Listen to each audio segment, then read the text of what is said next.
Visiting a theme park in Japan for the first time, from Tokyo Disney and DisneySea to Universal Studios Japan in Osaka, there's more to planning than you might expect.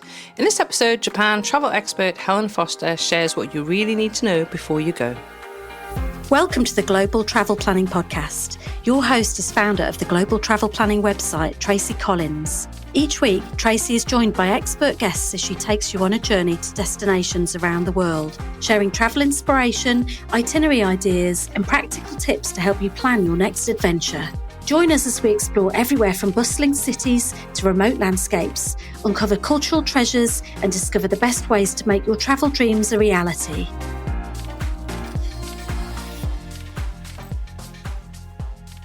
Hi everybody and welcome to this week's episode of the Global Travel Planning Podcast. Now this week I am joined by Helen Foster, who is our Japan destination expert. And I know how many of you are planning to visit Japan, because I could tell by the number of people who downloaded Helen's previous episode, which was episode 38, all about travel tips to Tokyo. So now Helen is here this week to chat all about theme parks. Tokyo theme parks, which apparently is a big thing. So, Helen, would you like to introduce yourself and tell us a little bit about your background? Tell us about your website and your Facebook groups and all the fantastic things that you're doing around Japan. I'm Helen. Hello. As you can tell by the accent, British originally, but live in Sydney now. I started a website on Japan during COVID, which is really sensible because it then didn't open for like 2 years or something silly. But anyway, since that time, I've been back many times. I'm just planning trip number 9 now. And despite the fact that I've been 9 times, every single time I go to Tokyo Disney. So it's become a bit of a subspecialty for me. It's my happy place. And so, it's become something I get a lot of questions about. So as Tracy said, I've got Facebook groups. I have a Japan trip planning group for beginners. I think Tracy will probably link it for me because I can't remember the URL. And I have one for Tokyo Disneyland, DisneySea and Universal Studios Japan, which are probably the 3 most popular parks for international tourists. Okay, wow. Yeah. Well, this is going to be interesting. So I have been to Tokyo only once. I've only been in Japan only once. I'm incredibly jealous about the fact that you were gone on your 9th trip. It is a destination. It's one of those destinations that Doug and I have travelled to over the last 3 years, and I think we've been to maybe 30 countries or something. We've done a lot in the last 3 years. Anyway, and Japan is consistently in the top 3 of places we want to return to. It seems a bit like that. Yeah, and like you say, there's just so much to do and see in Tokyo itself. I actually loved Tokyo. Now, we didn't go to theme parks because they're not Doug's favourite thing, but I am going to ask you about that. If they're suitable, if I can drag him along next time I get to Tokyo. But okay, just give me an outline of the 3. You've just mentioned 3 major parks. So talk about the parks that people are probably thinking about going to visit. Okay. Well, one thing I've got to say is that one of them isn't in Tokyo, and that's what we'll get on to mistakes in a minute. But so the 2 big parks in Tokyo, even these aren't quite in Tokyo, but we'll get to that in a minute as well. So basically, the quick answer is Tokyo Disneyland, Tokyo DisneySea, which are next to each other, and Universal Studios Japan, which is not next to either of them. They're the 3 really big ones that international travellers go to. There's some smaller ones as well. If you want to go for thrill rides, you can go to Fuji-Q Highland, where you can ride a roller coaster and look at Mount Fuji, or Nagashima Spa Land, where you can ride a roller coaster and basically just scream because it's really terrifying. And then there's some other little small ones. There's a new one opening called Poke Park, which a lot of people are going to want to get tickets for. Don't ask me how, because I haven't got a clue. And then Ghibli Park, which is the Studio Ghibli Park in Nagoya. But they're sort of, if we talk about all of those, we will be here for the rest of our lives. So I think probably if we focus on the first 3, and then just so people know that the others kind of exist and are there if you want something different from an international brand, but with a Japanese spin. Okay, cool. So tell me a little bit about each of those 3 parks, because you've mentioned Disneyland Sea, which I'm guessing is something sea themed. Oh, I'm good today. So what do they all specialise in? Right, so Tokyo Disneyland is the Disneyland that you know. It's Mickey Mouse, it's Donald Duck, it's the castle, it's fireworks, it's Jungle Cruise. It's basically Walt Disney World in Orlando in Japanese form. Or Disneyland Paris in Japanese form. DisneySea is unique. It's the only one in the entire world None of the other Disney parks have done the same theming. On the same, a lot of the rides in DisneySea are also unique. So it is Mediterranean themed, is kind of what they say, but seems to have a big volcano in the middle of it, and then what looks like Portofino around the edge. And so, I mean, it's beautiful. It really is beautiful, and the level of detail is fantastic. It didn't used to feel very Disney, but now it's got a new thing called Fantasy Springs, which has really Disneyfied it. Now, a lot of people think Fantasy Springs is a third Disney park. It's not. It's inside DisneySea. So that's one thing to clear up straight away. So they're the two Disney parks. So you've got Disneyland, which is your traditional Disney, and DisneySea, which is a bit more unique. And then Universal Studios Japan, which is actually in Osaka. And that is the same. It's like basically Epic Universal and Universal Studios in America had a very small baby. They had Super Nintendo World before the US did, but it's still, in the scheme of it, sort of having two giant parks, or three giant parks, I think Florida's got now. You've got one park and everything within it. So it's got Harry Potter World, Super Nintendo World, Minion World. It's not called Minion World, but there you go. That type of thing. I know what you mean. Anyway, but it's not in Tokyo. It's not in Tokyo. It's in Osaka. Okay. So that's worth knowing, because if you want to go to Universal Studios, you're going to have to go to Osaka, not stick around in Tokyo. That's one of the big mistakes. So, all right, planning a trip to Japan, and if you're going to include a theme park, what do people tend to gravitate towards? Is there one or other that people go, I definitely want to go to that one? I mean, DisneySea sounds cool to me, but I don't know. It is. I think people divide into... most people in my group are going to both. If not, they're very much Disney people or Universal people. Universal people tend to be people who love Super Mario's, love gaming, love the characters from there, or love anime, because it's very, very heavy on anime, or love thrill rides. If you want an international theme park that will flip you up and down 6 times and make you feel slightly sick, then Universal Studios is it, in a good way. Disney tends to appeal more to those who love Disney. I know it sounds ludicrous, but there's a real affection for the Disney brand. And the chance to go to DisneySea for a lot of those people, because it's the only one in the world, we'll see a lot of them gravitating to that. But most people will do both parks. If they've got an interest in Disney, they do both parks. Okay, so if I decide to go on my next trip to Tokyo, what do I need to know? Like, how far in advance do I need to think about booking it? How much time do I need to give it? Yeah, basics. Okay, let's what do I need to know? Stick with Disney for now. Yeah. So Disney, time to give it, the ideal amount of time, if you're a Disney person, is 1 day for Disneyland and 2 days for DisneySea. DisneySea is big, has a lot more of things you probably haven't seen before, and just needs more time. Also, the queues can be quite big, but we'll get to that in a minute.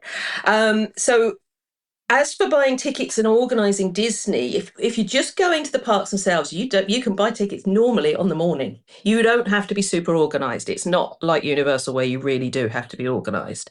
Disney tickets go on sale 2 months in advance. You don't have to get up at 2 o'clock in the morning when they go on sale to snag them like you do with some other things in Japan. This is not one of them. You literally can wait a few weeks. It very, very rarely sells out. Maybe possibly New Year's Eve and Golden Week, the two big public holidays in Japan. If you want to stay near the parks in the Disney hotels, that takes a little bit of forward planning. I won't go into too much detail with this because we could be here forever. They have a package called the vacation package, which is everything bundled together. So it's your hotels, your park passes, your skip the line passes, and there's about 4 different types. If you want to book those, you have to book them 5 months in advance. And if you just want to stay at the Disney Resort and you want a good choice of hotel rooms, they go on sale 4 months to the day you want to stay. And again, if you want to stay in one of the hotels called Fantasy Springs, or you want a park front view of a hotel called Miracosta, 4 months on the day. Oh, wow. They sell out fast. The other ones are get a little bit more leeway. I just took Toy Story because I couldn't decide if I wanted to do it about 3 days after they went on sale and got it. So it's possible. But I guess it's going to be the usual. I remember taking my daughter actually to Disneyland Paris when she was 2002, so we're talking nearly 30 years ago, scarily. And I remember at the time there was all the different hotels you could choose from. The cheaper they were, the further away they were from the park. The more expensive they were, the bit more luxurious. Is it the same thing in Japan? Have they got kind of like a different system for the hotels? And Yeah, the cheapest or value resort is called Celebration. That's about a 20-minute shuttle bus ride away. Personally, unless you're a massive Disney addict, I wouldn't stay in Celebration over staying at one of the cheaper hotels that is on the monorail, because they have a whole little ecosystem. Okay, so easy enough to get in then. It's not going to take you longer if you stay at one of the, yeah. No. There's basically, so you've got there's I think 5 or 6 Disney hotels. So Celebration's the furthest away. Toy Story is the next cheapest. That's literally one monorail stop away. And that is surrounded by other big international brands like Sheraton, Hilton, the Grand Nikko Mahama, which I've stayed at. And they can all have quite decent rates, but be in that vicinity as Toy Story Hotel.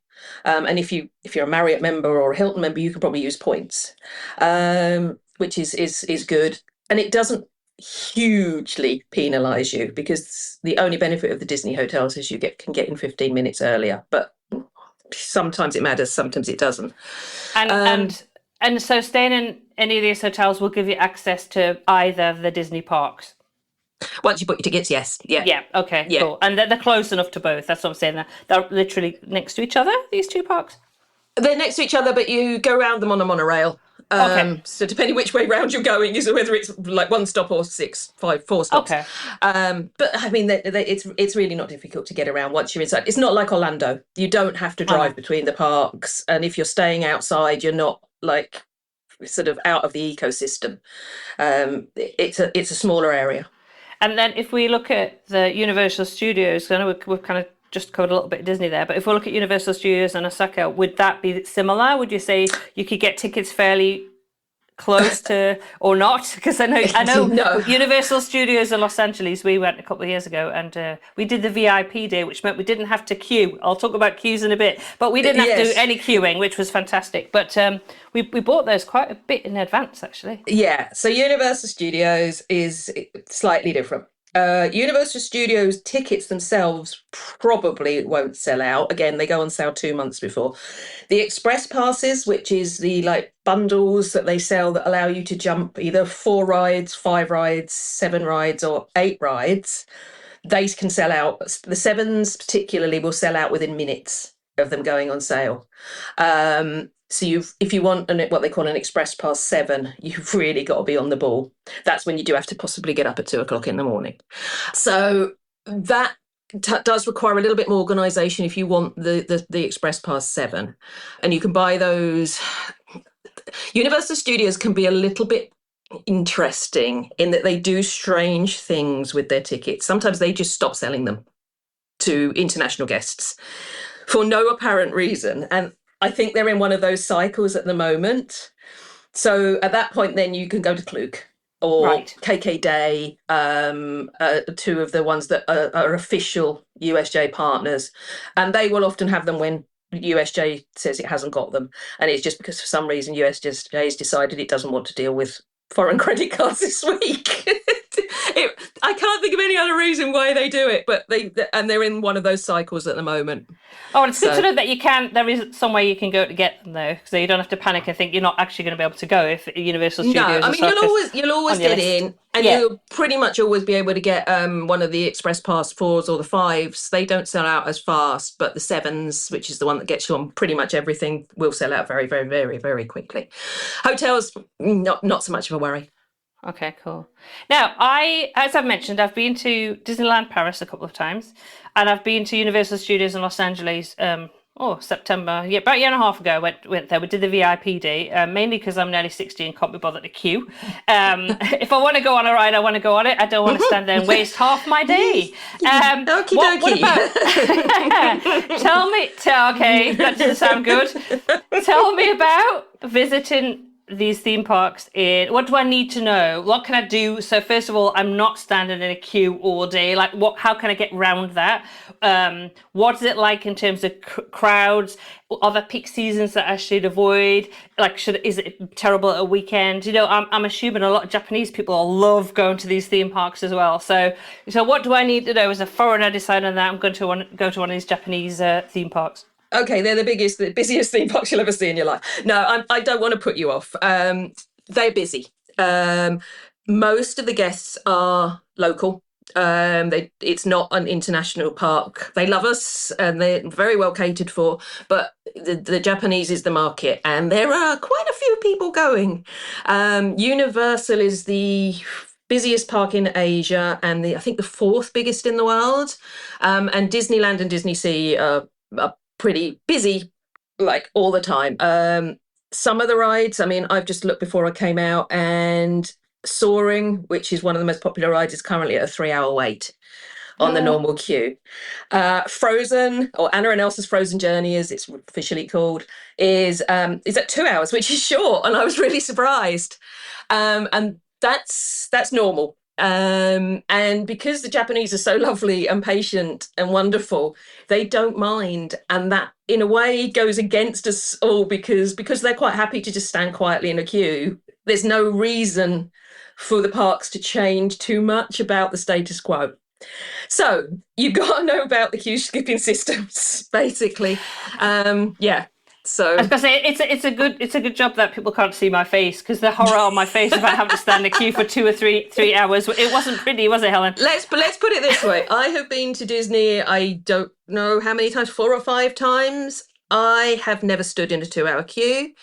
I have also never ridden Frozen, but I have ridden everything else in those parks. So it is possible to do it without standing in ridiculously long queues if you know what to do. Right, spill the beans. Spill the beans. So, okay, we're like Universal Studios. Let's get that out of the way first. Just buy the express passes. Find the one that you like best and buy it. That's that done. Because Disney's a bit more complicated. So Disney has. So if you're used to going to the US parks, you'll be used to a thing called Genie Plus, which is where you can book your queue skipping rides in advance. Forget that. That doesn't happen at Tokyo Disney. You can only start to get your queue skipping passes, called Disney Premier Access or Disney Priority Pass, once you've entered the park. So you can't do anything until you've scanned in the gates. Once you've scanned in the gates, you can open up the app and you'll see 2 little things. One's called Disney Premier Access. That is basically the paid version of the Skip the Line pass. You pay between 1,500 and 2,500 yen for a ride. And it's on about, I think it's 8 rides now in DisneySea, and I think 3 or 4 in Disneyland. And you basically just tap on the app, try and buy one, book a time. And then at that point, once you booked your time, paid for your thing, you walk in about 10, 15 minutes. So that's those. And then there's another one called Priority Pass. That goes, I don't know how many rides exactly, because I don't cover it as often, but I think it's about 6 rides in land, 6 rides in sea, or maybe a few less in land. They are free. And it's the same process. Once you tap on the app and you book one, you just join the queue, like way, way, way down the queue. They run out really fast. I was looking this morning, park had been open about an hour and most of them are gone. So you got to be quick to get them. There's a few rules around them all, which I won't go into now, but you need to read up on those so that you can use them to their best advantage when you can buy a new one and things like that. With Disney Premier Access, it used to be really, really stressful and people would get really, really wound up by it. It's not quite as bad now. There is an order of which to buy them. If you're going to Disneyland, buy Beauty and the Beast first. If you're going to DisneySea, if you see Frozen, grab it. It's like gold dust. It's normally run out by 9 a.m. The park doesn't open until 9 a.m. Get to that in a minute. And other than that, Soaring is also very popular and has the next longest queue after Frozen, although today it's actually beating it. So I would always buy Soaring if you want to go on Soaring. And then after that, it's kind of up to you. Toy Story Mania, and probably Peter Pan are probably the next ones. And then after that, just if you want to buy more, buy more. The thing is, because Tokyo Disney is actually quite cheap in comparison to the American parks. So even though I'm saying to you, oh, buy 6 more rides on top of your pass, you actually, I think when I worked it out recently, you actually pay less than you would just for the day ticket to go into Disney. So it's comparable, even if you buy all 6. I always buy all 6 because I hate queuing. So I just go in, buy them, stack them up as best I can within the rules. And yeah, the only thing I've never ridden is Frozen. I was going to say, we don't sound very British, do we? Either of us. Both of us are British and neither of us like queuing. Yeah, good point. I'm like, no, I cannot bear it. I don't want to waste my holiday time standing in a queue. I didn't put this in the list of questions that I kind of gave you beforehand, but what would you recommend would be your kind of top rides to absolutely do that I can't miss in each of these places? Have you got favourites? So I can tell you my favourites. Yeah. Peter Pan's Neverland Adventure in Fantasy Springs completely blew me away. I wasn't expecting it at all. It's a 3D like VR kind of ride, which I don't normally like. But I'd not heard anything about it. Everyone was selling Rapunzel as the best ride, and Rapunzel's not great. It's just mind-blowing, although it does make you a little bit motion sick. So that one. I love Tower of Terror. The Tower of Terror in Tokyo isn't as thrilling as the US one, but it's still my favourite ride, and it's the closest I'm going to get. Beauty and the Beast in Disneyland. It makes me cry. I'm not a huge Beauty and the Beast fan. It's basically, I can tell you some stuff without giving it away too much. It's got like dark teacups and they just dance. It's like they're literally dancing around the ride, and nothing I've ever been on before moves like it. And then there's the big magic where sorry if you've never seen Beauty and the Beast, close your ears. When the Beast turns back into the prince, how they do that is just, I've seen it in slow motion. I don't know how they do it. It's just phenomenal. So there would be my big 3, I think. I'll probably start shouting in a minute, go, no, oh God, yeah, Sinbad. I knew I'd forgotten something. Sinbad is one of the shortest queues in the park and is just adorable. It's in DisneySea. It's like It's a Small World, but with less homicidal urge to throw a ball at a doll. Anybody who goes to Disney will know what I'm saying at that point. So yeah, but yeah, I'll stop on the rides now because otherwise we'll be here all day. Well, it's a long time since I've actually been to Disney. A long time. I think probably. I took my sister when she was 13 and she's 35 now. So there you go. 20 odd years since I've actually been to Disney. So it's about time I actually went to a Disney park again, I think. So is it different? So like I said, I've been to Disney in Europe and I've been to Universal Studios in LA, but how different is a Japanese theme park to what we are used to? It's different in a number of ways. Everything's Japanese. Sounds daft, but people, it can be a bit strange when you go into a ride you've been on lots of times and you're like, oh, what's going on? I don't understand a word of it. But most of the time it doesn't really matter, because if you've seen, like, I don't know, Beauty and the Beast, you know what's going on, you know the story, so it really doesn't spoil anything.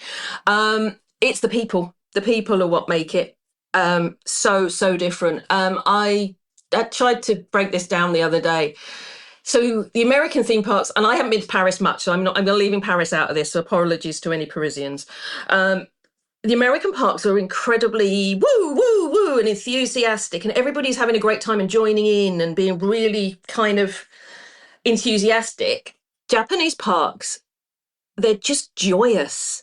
The people are on the rides and they're like big kids. And the amount of people that will sit in there and they'll be like, the fireworks is like watching sort of 8,000 giant children. And this isn't a diss, this is what makes it so absolutely magical to visit. And there was sugoi, which is like the Japanese word for amazing. And the level of joy is just, I think a lot of theme parks in the US and what have you now, I think there's a lot of cynicism. And people, if it's not perfect and something goes wrong, and a lot of people are saying, oh, the magic's died. You want to bring the magic back, go to Japan. And that's what it is for me. It just brings back the magic of Disney. because everybody, and the staff, good God, how they haven't all got RSI, I don't know. They just wave constantly.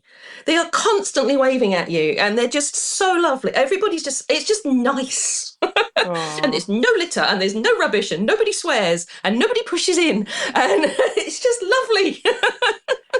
That sounds pretty good. Now, I have to convince, the problem I have is that Doug he doesn't like rides. So that's his thing. So I managed to convince him to go to Universal Studios. I do not know how. But I did mention to him the other day, but if we go to Tokyo, we need to do the parks. Particularly DisneySea just really appeals because again, it's so different from anything else.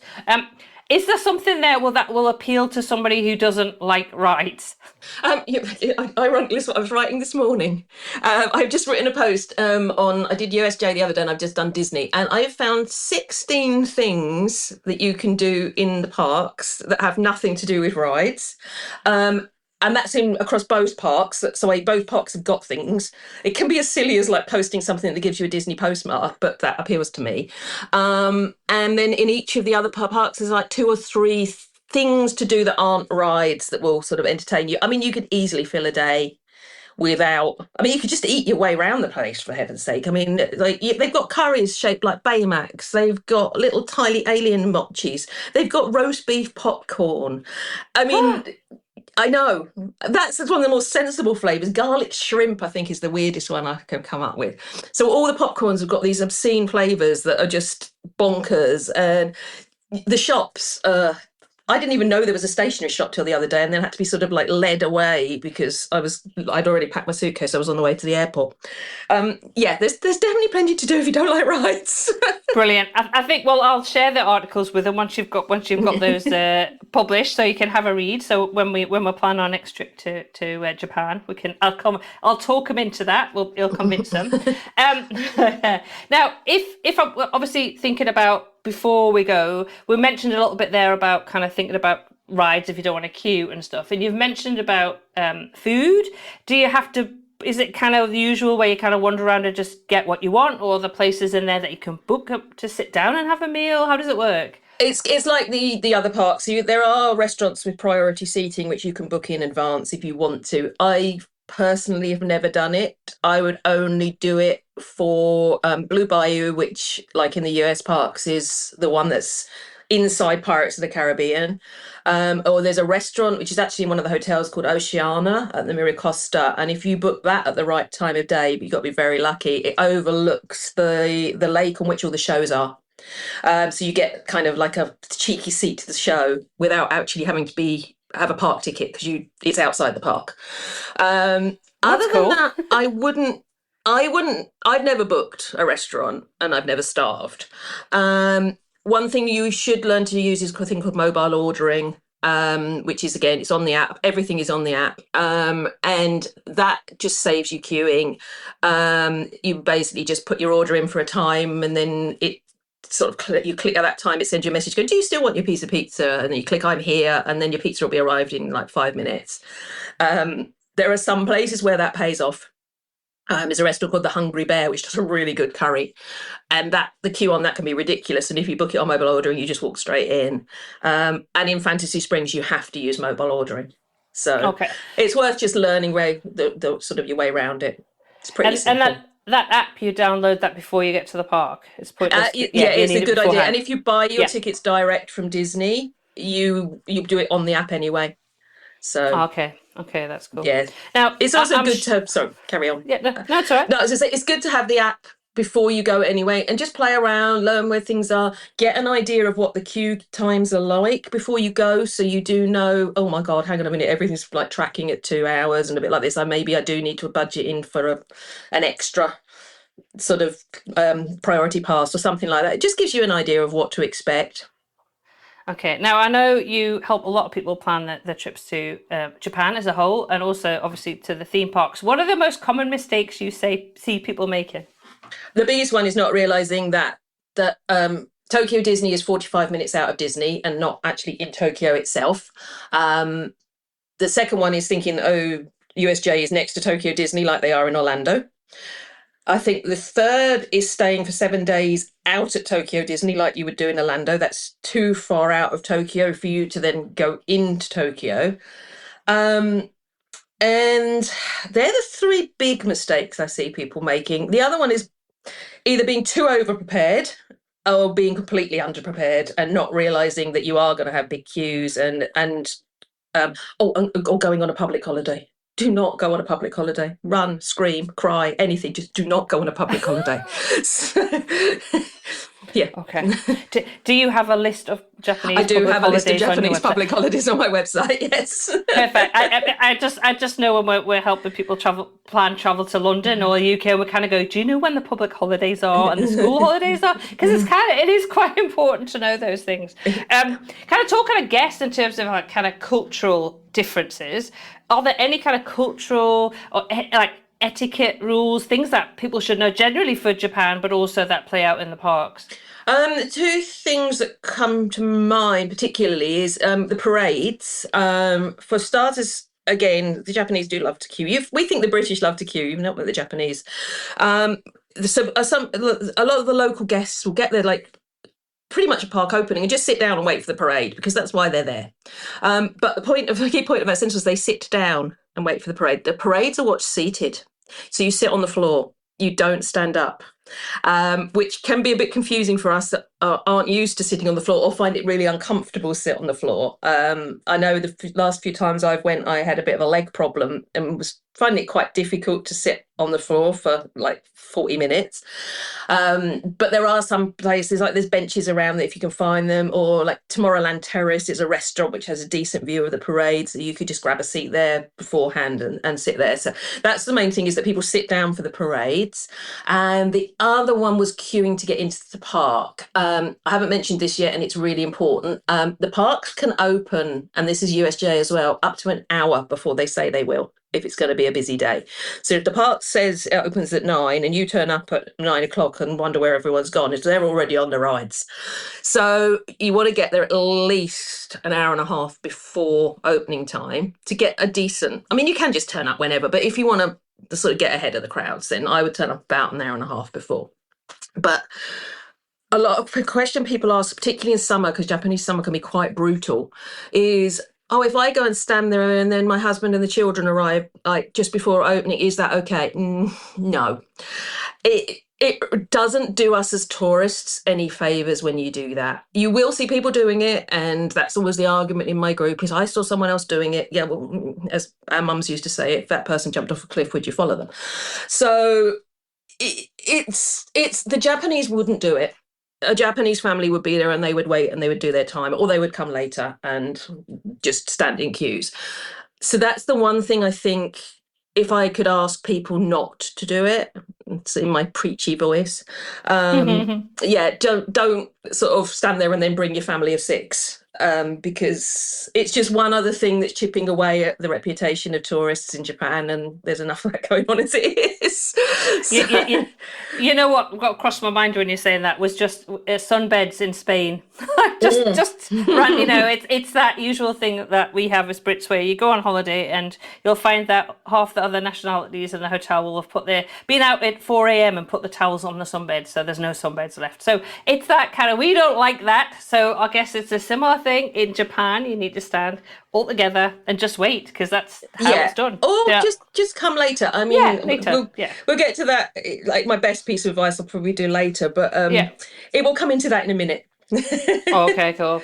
Now, because I kind of mentioned that Doug, I have to drag Doug along to kind of theme parks. Who do you think these Japanese theme parks in a whole are best suited to? And would you recommend a visit to a Japanese theme park if it's your first visit to Japan? Because I've been to Japan, we didn't include them the first time round. We are planning next time. So, and I know everybody's itinerary is different, but kind of, what do you see and what do you think?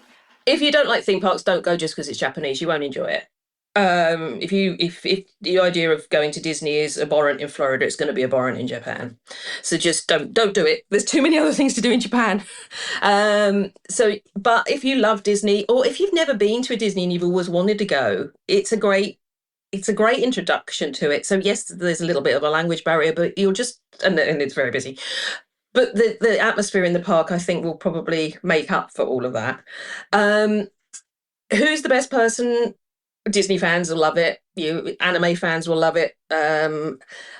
Adults, weirdly, because if you've ever, I mean, I tend to go to Disney on my own. I have no qualms and don't care. I'm a big grown up. There are actually more adults in the Tokyo Disney parks than there are families with kids.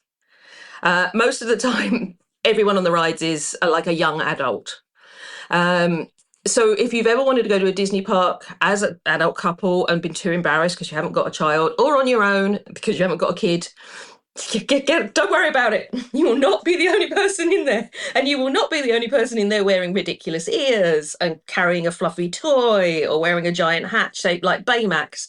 Everybody is. So I think, sort of the only people I would say don't go is people who don't like theme parks anyway. I have to ask you, Helen, because I have seen photographic evidence, but how many pairs of Minnie Mouse ears do you have? If we had this on video, I could show you because they're actually sit next to me on my desk. 1, 2, 3, 4. I can see 5, and I know there are a couple of others somewhere else. So it's probably 7, maybe. Oh, and a universal headband shaped like a unicorn. And so next time you will be purchasing another. Oh, there'll be a new one. Yeah, headband. Fantastic. Basically, because I pack really light, I wear the same clothes pretty much on every trip for the last 8 years. Thankfully, still get into the dresses. So the only thing that tells people I'm on a different thing and I haven't just taken all these pictures in one trip is the fact I've got a different pair of ears on. That's a great way to show it, isn't it? And actually, that's a great question because I didn't put that in the pre-questions that I sent you. Clothing. What should I wear? Obviously, I mean, comfortable shoes, loose clothes. Take a water bottle. How should I kind of arrive? Should I take a bag? Can I take a bag? What do I do with a bag on the rides? That usual stuff. Yeah, you can take a bag. I wouldn't take a huge, great backpack, but if there is a ride where you can't take, most of them you can actually shove it down the front of the ride. Most rides, especially at Disney, don't flip you upside down or anything, so they'll let you take the bags on. But when there isn't, there is actually like a secure locker. Like it's not. It's like like when you go to the gym and you push it in like a hole. They're like that, but this is Japan, so it's safe. Just sort of on the exit side of the ride, and you can leave stuff there if it is too big. So yeah, taking bags, taking water bottles. There are water fountains throughout the park, and they're actually themed, so they're all quite cute. Make sure comfortable shoes you've worn in. I mean, I think last time I went, I did 15 kilometers just walking around DisneySea. Plasters. The first time I went for a long time, I didn't have any plasters with me. I got blisters and I had to leave early. So now I always make sure I've got plasters in my bag.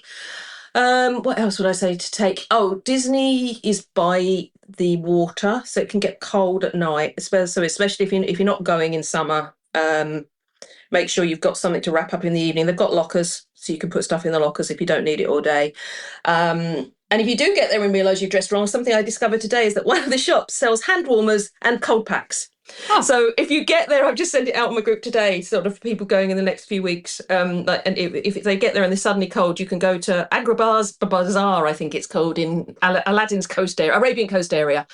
And they have hand warmers, and then for the summer they have things that make you cold. So there you go. Yeah. And I only discovered that today. So. That's brilliant. Well, that's lots of useful tips, Helen. Lots of. I mean, you're so enthusiastic about it, so you make it. I'm always kind of enthusiastic about going to these places because I do enjoy them. I've got that inner child that just loves to go on rides. I just really enjoy it, and I have to say, you mentioned about Super Mario, and I did that in LA, and I thought that was amazing. I'd just not seen anything like that. I just thought it was just fantastic. Now, I always end the podcast with the same question. And this one is obviously going to be about visiting the theme park. So what would be your one tip that you'd share to someone who's planning to visit one or all of the theme parks in Japan? It's the one I give out every time on my group, relax. The amount of people I see getting so stressed out because what happens if I can't get my passes? What happens if I can't get on Frozen? What happens if I don't get this? And because something we didn't quickly discuss is Super Nintendo World and Universal. If you want to go in that, you've got to make sure you know how to get in it. How do I get my timed entrance to Super Nintendo World. Just Google that, you'll be fine. And they get really wound up and upset, and they don't want to go anymore. And it's just relax. Don't worry about it. I usually tell people, don't tell your kids Frozen exists, because if you don't get on it, then they don't know. They don't know the ride is there. They're not going to get upset. They're not going to cry. They're not going to get sad. They don't know it's there. If you get into it, fantastic. Hey, look, we've got Frozen. Woo! Just don't worry about it, because you're in a theme park.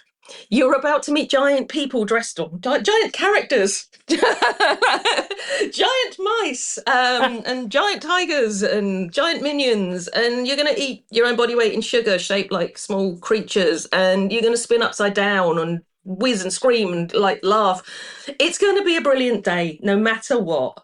So don't hang your whole day on whether or not you're going to get on this one ride.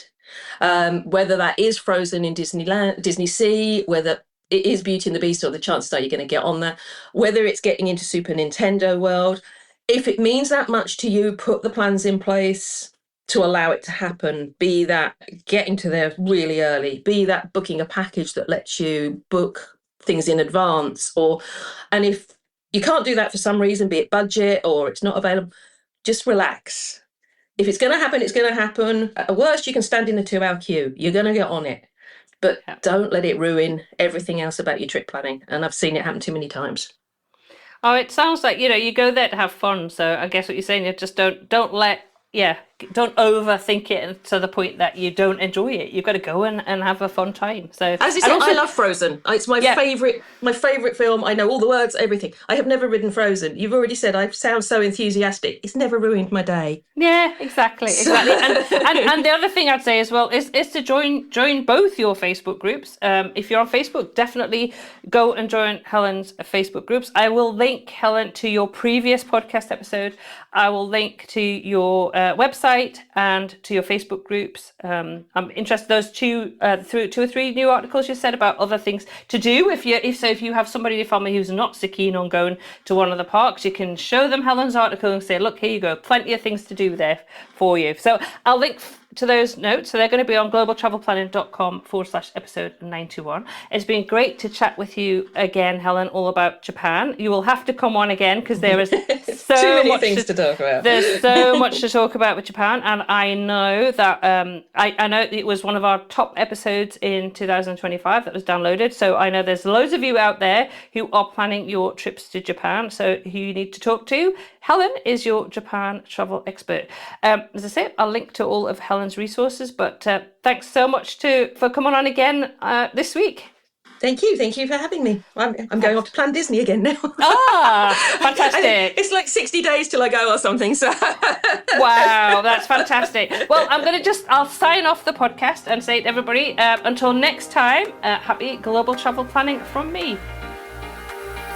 Thank you for joining us on this episode of the Global Travel Planning Podcast.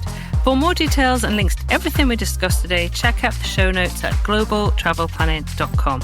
Remember, if you enjoyed the show, please consider leaving us a review on your favourite podcast app, because your feedback helps us reach more travel enthusiasts just like you. Anyway, that leaves me to say, as always, happy global travel planning.